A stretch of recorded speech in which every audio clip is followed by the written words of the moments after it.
Good day, I'm Stephen McHugh, and this is your JIS News for Wednesday, May 15. Prime Minister Andrew Holness says government intends to spend $160 million to repair and upgrade water systems across the Kingston metropolitan region. The expenditure, along with other measures, Mr. Holness says, will ease worsening water woes in Kingston and St. Andrew, as well as parts of St. Catherine. The plan for meeting our future water needs consists of key components, which includes major transmission main replacement and upgrade, continuing the non-revenue water reduction project, but more importantly, increasing water production through the construction of a 15 million gallon water treatment plant on the Rehoboth River. In Parliament Tuesday, Mr. Holness said the water treatment plant will be built through a public-private partnership at a cost of $60 million. The plant is expected to increase water supply to Kingston and St. Andrew, as well as Portmore, by 20%. Other projects include the upgrade and repair of water transmission mains across the corporate area. Among them, the installation of $60 million worth of pipeline in communities which fall between 6 Miles and North Street.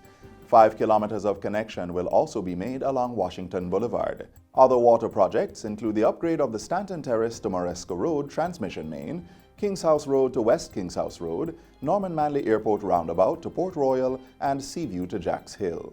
We understand the great level of frustration and the inconvenience this has caused in affected households and places of business. And most importantly, Mr. Speaker, we appreciate the patience and understanding being exercised by residents. In the meantime, Prime Minister Andrew Holness says the state will be increasing the National Water Commission's trucking allowance. $100 million has been budgeted to truck water to the most affected areas in the Kingston metropolitan area. The Prime Minister also revealed that he would be ramping up the distribution of water tanks to drought-ridden communities. So far, over 500 water tanks have been delivered to 4 constituencies in the corporate area. I take this opportunity to make an appeal to residents to conserve. Now is the time that we have to conserve. Still in Parliament Tuesday, Energy Minister Favour Williams says Wigton Wind Farms Limited will officially be listed on the main market of the Jamaica Stock Exchange on May 22. In April, 11 billion Wigton Wind Farm shares went on sale at 50 cents per share. Of the 11 billion shares, 2.2 billion was set aside for public sector workers. In her inaugural sectoral presentation, Minister Williams said the initial public offer demonstrates the appetite of the Jamaican people to invest in the island's energy sector.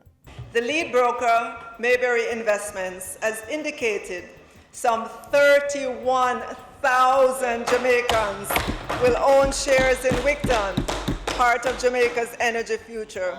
What is more noteworthy, Mr. Speaker, is that these 31,000 Jamaicans were willing to invest some $14 billion when $5.5 billion was on offer. In other news, the Ministry of National Security will be increasing its engagement with the Office of the Children's Advocate to provide increased safety and security for women and children. Minister Horace Chang made the pledge as he condemned the recent killing of 17-year-old Stefika Smith in Clarendon.